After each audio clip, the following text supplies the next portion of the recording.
everyone, this is Rebecca from ChemKnits, and in today's episode of Dyepot Weekly, I am going to revisit an experiment that I did a long time ago and kind of do it with a little bit of a twist.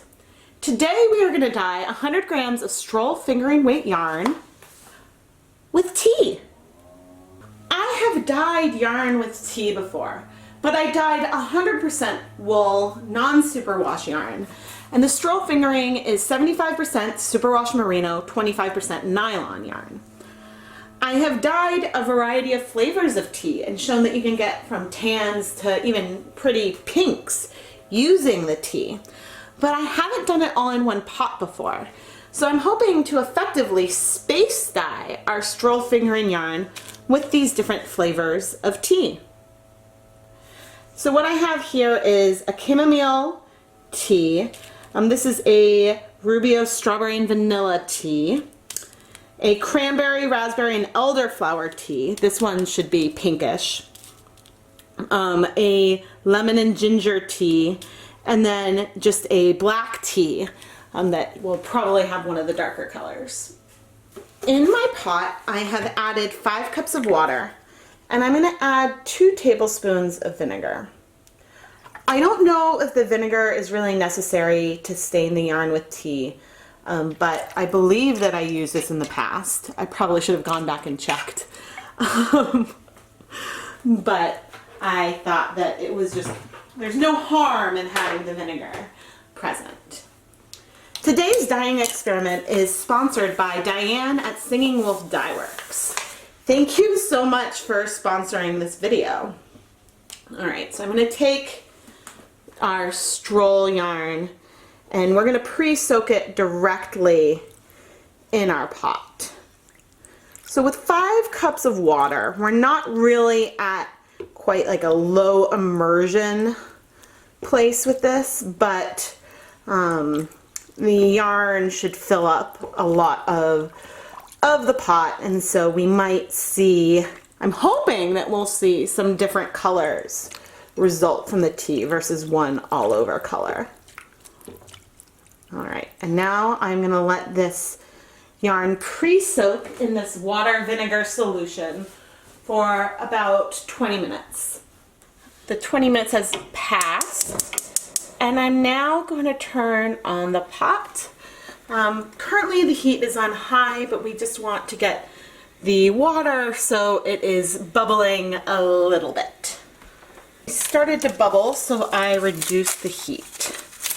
The first tea I'm going to put in is the fresh and fruity cranberry, raspberry, and elderflower tea. And I'm going to place this in kind of the center right there. I've pulled off the, I guess the tag, so that way there's not paper in there, just the string. Okay, this is the Moment of Calm, chamomile, honey, and vanilla. And we've got our lemon lift tea.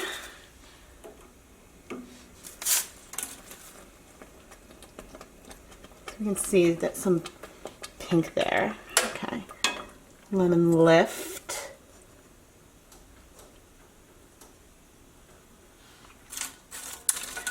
Here is our ginger tea.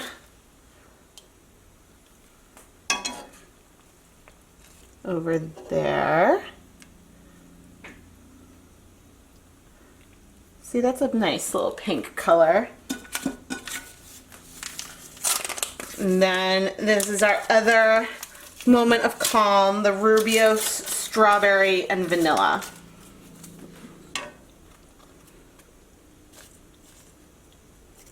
Not sure. Okay, so that's like a yellowish color. What color are you, tea? Oh no, I forgot.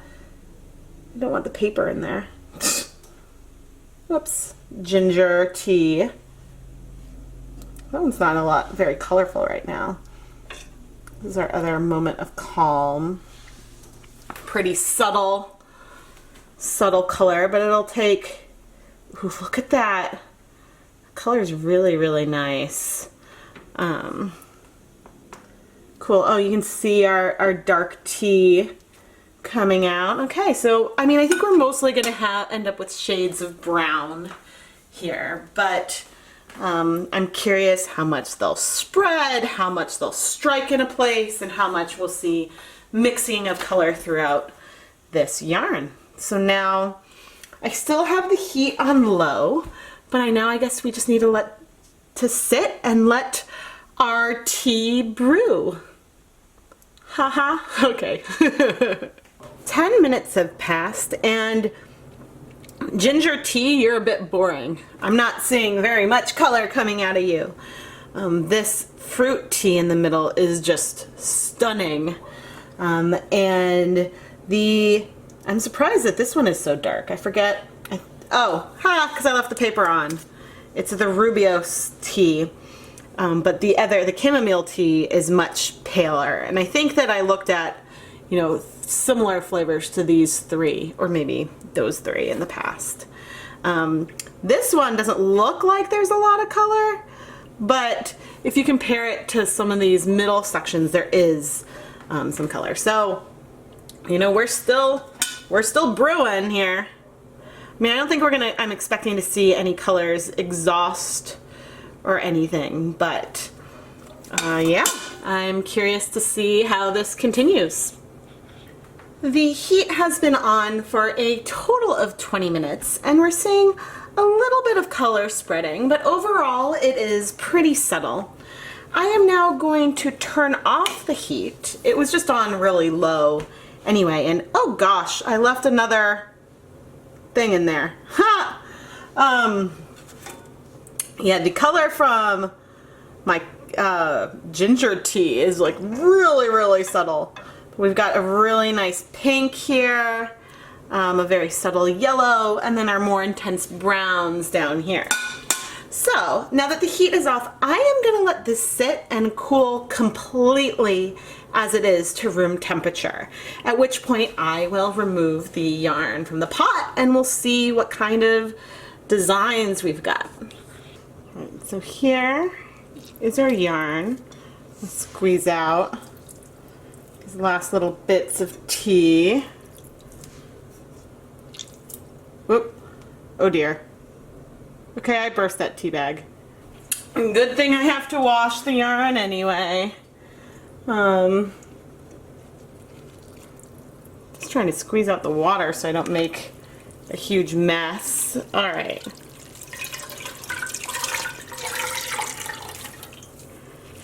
But here, I move this into another container. Here's our yarn, which is actually really cool looking.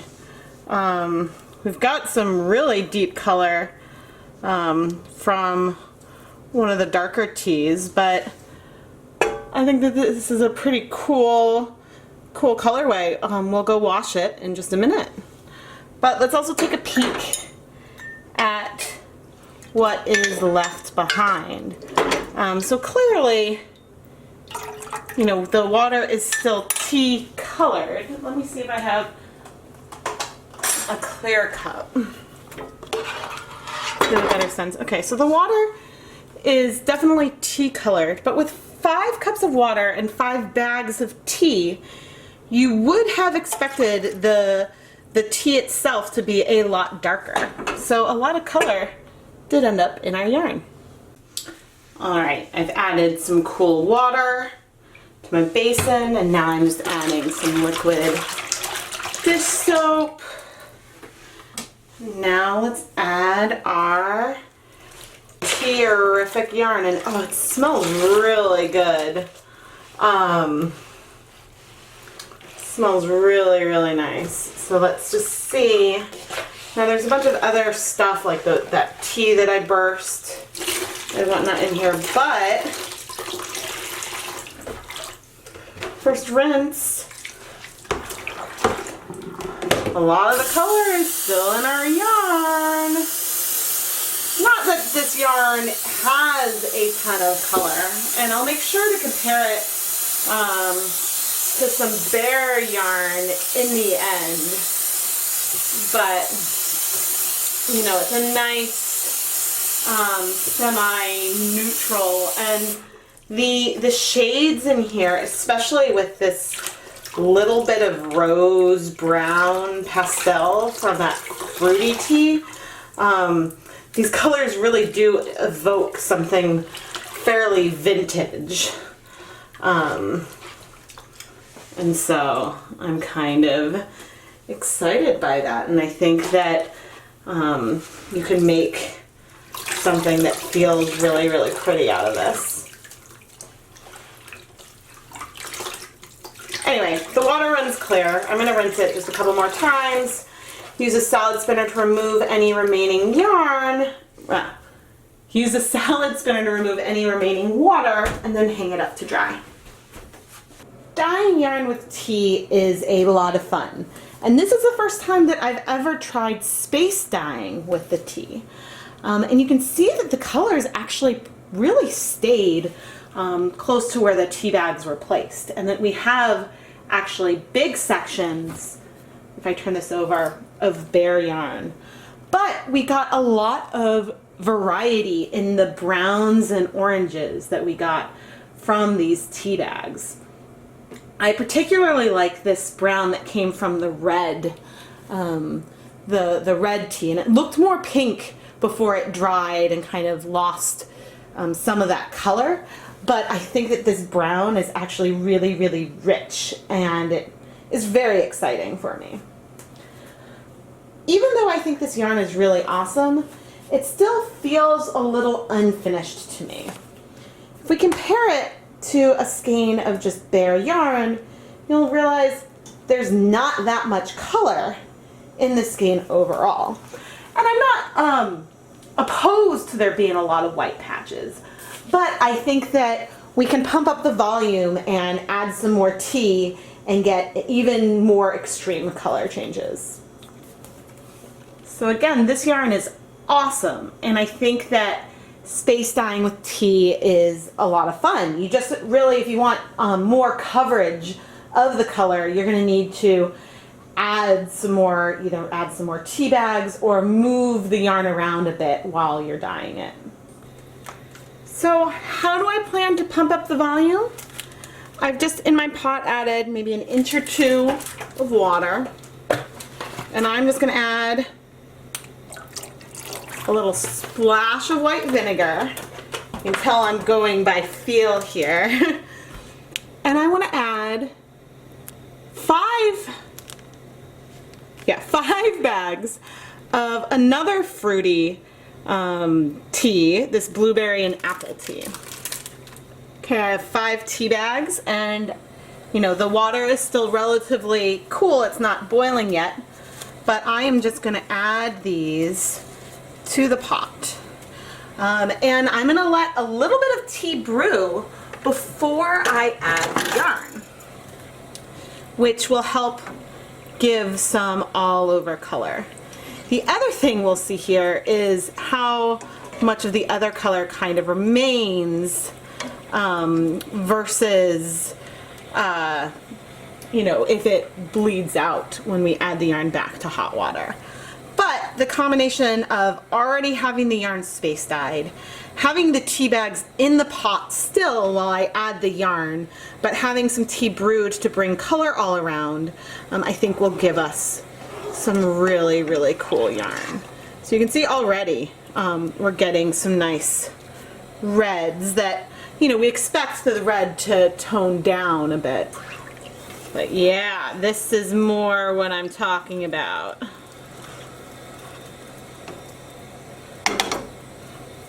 I think that this will pump up our color pretty nicely. We're nowhere near a boil yet, but I'm now going to start adding our yarn to the pot.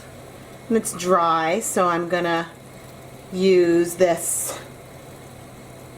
pasta spoon to help put it down. But you'll notice I left the tea bags in because I want more tea to brew.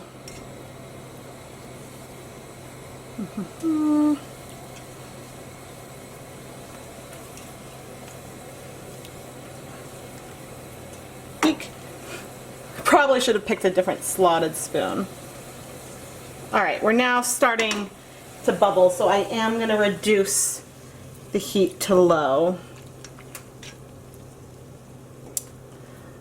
But adding our, yeah, so now I think we're basically doubling the amount of tea that we used total on this yarn. And the bags are placed around the edges. But we're definitely going to get some tint. We'll still have some paler sections, but we're going to end up with more color on the yarn than we did before. And so I am very excited about that. 10 minutes have passed and we've got a lot of tea here. In fact, I'm going to do some like color drops. Woohoo! And move it around. I know that this gorgeous pink will turn more brown, but the brown that you get is just so, it's got, even when it's pale, it has a richness to it. So I like it. I guess maybe because it's a cooler brown than more of an orange brown. Anyway, this has been heating for 10 minutes and I'm now going to turn off the heat, leave the tea bags in, and let this cool off completely. And once it's cool, then we'll wash it and see what doubling up on tea gave us. All right, our dye bath is now completely cool. So let's start removing our yarn. And we've now got a lot more color in it. And let's see. Yeah, there's still actually a reasonable amount of color here in the pot. There is a limit to how much color the yarn can absorb, but we do have some more all over color now, but with still a lot of variation. I'm glad that I decided to add some more color to Diane's yarn, because I believe she's a dyer as well, and I wanted to add some oomph to it. All right, so I just added some liquid dish soap, which I find in general helps like remove any excess dye and stuff, and also when we've got like other stuff in the yarn, it I think just helps.